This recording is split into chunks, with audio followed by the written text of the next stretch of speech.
Antes de começar a oração desse vídeo, quero deixar aqui no primeiro link da descrição um e-book com 10 passos importantes de como você ter uma família abençoada e estruturada, filhos bem educados e as finanças organizadas.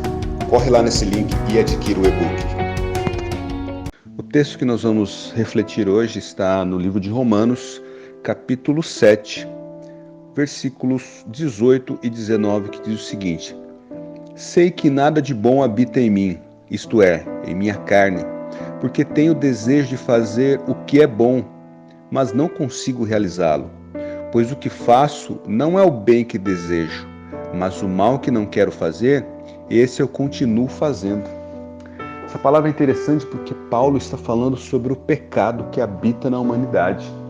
Ele diz que o bem que nós queremos fazer, nós não realizamos, mas o mal eu estou fazendo constantemente. O que isso significa? Quando Paulo está falando sobre esse texto, ele está dizendo que o pecado que habita nas pessoas tem sido muito mais forte do que o bem que ele deveria fazer. Então ele se refere a ele mesmo: o bem que eu quero fazer, isso eu não faço, mas o mal eu estou fazendo constantemente. Muitas vezes o pecado domina tanto a pessoa que ela não quer cometer aquele pecado, mas ela comete. Por quê? O pecado acaba sendo mais forte do que a força, do que a presença de Deus que tem que habitar na vida da pessoa. Então, meu irmão e minha irmã, você precisa lutar contra o pecado que domina a sua vida, que domina a sua mente, que domina o seu coração, que domina a sua alma. Eu quero falar aqui sobre 6 pontos importantes que eu enxerguei nesse texto. De que maneira nós possamos vencer o pecado que às vezes domina as nossas vidas. Primeiro ponto, você precisa depender totalmente de Deus. E aí eu vou usar alguns textos do próprio Paulo que escreveu. Em Gálatas 2:20 diz que fui crucificado com Cristo, assim já não sou mais eu, mas Cristo vive em mim. Então você precisa depender de Deus. Para isso, Cristo precisa viver dentro de você. Ponto 2, você precisa obedecer à palavra de Deus. Por quê? A Bíblia diz em 2 Timóteo 3 que toda a Escritura foi divinamente escrita por Deus. Então você precisa obedecer à palavra. De que maneira você consegue obedecer à palavra? Conhecendo ela, meditando na palavra, estudando a palavra, meditando na palavra dia e noite. Terceiro ponto para você vencer o pecado: você precisa orar e suplicar ao Senhor. E eu uso como referência aqui o texto de Efésios 6:18, porque antes Paulo vem falando sobre as armaduras. Ele vem falando sobre o capacete da salvação, sobre a couraça da justiça, sobre cingir os lombos com o cinturão da verdade, fala sobre calçar os pés e a preparação do evangelho da paz, fala do escudo da fé e a espada do Espírito. Mas no versículo 18 ele fecha dizendo o seguinte, que devemos orar e suplicar em todo tempo com oração e súplica no Espírito. Ele diz, orando em todo tempo com oração e súplica no Espírito. Então não basta orar, é necessário suplicar ao Senhor. Ponto 4, você precisa usar a palavra como arma para você vencer o pecado. O pecado vem sobre a sua vida, meu irmão. Use a palavra de Deus. Use as Escrituras para te proteger. E eu uso o texto aqui de Paulo também, que está em Filipenses 4:8, que eu acho fantástico.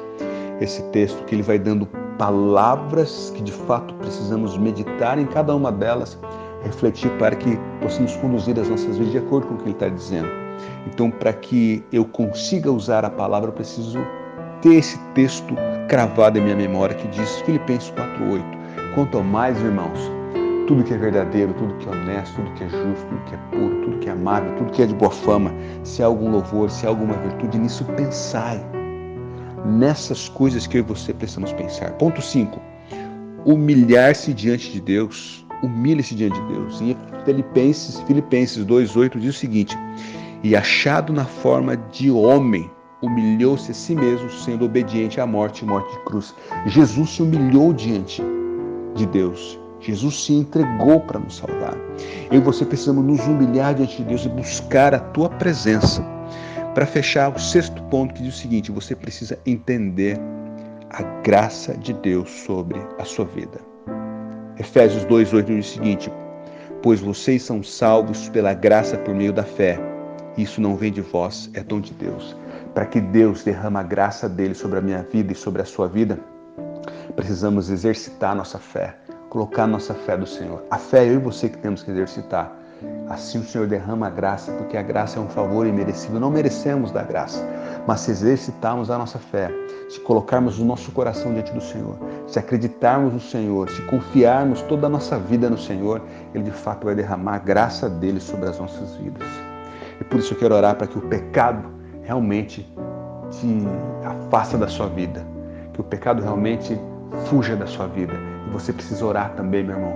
Você também precisa orar comigo, minha irmã. Senhor Deus e meu Pai, em nome de Jesus, me coloco diante do Senhor neste momento, ó Pai, pedindo a Tua graça, pedindo a Tua presença, pedindo o Teu poder, o Teu milagre sobre a vida das pessoas que estão ouvindo essa oração. Essas pessoas, ó Pai, que têm andado de forma, ó Deus, sendo guiada pelo pecado, sendo guiado pelas impurezas, sendo guiado, ó Deus, pelas coisas que Satanás tem armado para ela. Talvez, Senhor, Satanás tenha feito armadilhas, tem preparado armadilhas para ela, para que ela caísse, Senhor, para que essa pessoa caísse no pecado, caísse no erro, caísse nas falhas, ó Pai. Eu peço, ó Deus, em nome de Jesus, que a pessoa que está ouvindo essa oração agora, Pai, ela seja tocada nesse exato momento, que todo pecado, toda sujeira, toda imundícia, toda mentira, toda obra do inferno, toda obra de Satanás caia por terra mesmo, ó Pai, no nome de Jesus. Pai, derrama a Tua presença sobre essas vidas, ó Pai, que o pecado venha ser arrancado, que o pecado venha ser retirado da vida dessas pessoas, porque a Tua palavra nos ensina que sobre si o Senhor levou todas as nossas iniquidades, pois o castigo que nos traz a paz estava sobre o Senhor Jesus, e pelas suas pisaduras fomos sarados e feitos novas criaturas. Pai, em nome de Jesus, tira o pecado das nossas vidas, das nossas mentes, dos nossos corações, do nosso entendimento, ó Pai, que o Senhor venha abrir a nossa mente, que toda cegueira espiritual, Pai, tudo aquilo que venha impedir a ação do Senhor que vai caindo por terra. Pai, em nome de Jesus, perdoa, Senhor, perdoa os pecados dessas pessoas e dá uma vida nova a elas, ó Pai. Que elas possam se curvar e se entregar diante do Senhor de uma forma especial. Que o Teu Espírito Santo, Pai, venha habitar na vida do meu irmão, da minha irmã que está ouvindo essa oração agora. Que o Senhor possa restaurar a vida dela, que o Senhor possa restaurar o coração, que o Senhor possa restaurar a alma e o espírito dessas pessoas mesmo, ó Pai, em nome de Jesus. Derrama, Senhor, a Tua presença, derrama, Senhor, a Tua graça, derrama o Teu poder, o Teu milagre, derrama, Senhor, as Tuas maravilhas, e que o nome do Senhor venha ser glorificado, Pai, e que a Tua presença, que o poder sobrenatural do Senhor, ó Deus, venha sobre essas vidas agora, Pai. Eu declaro em nome de Jesus toda a vitória, todo o poder, todo o milagre do Senhor sobre a vida dessas pessoas agora, Pai, em nome de Jesus. Amém e amém.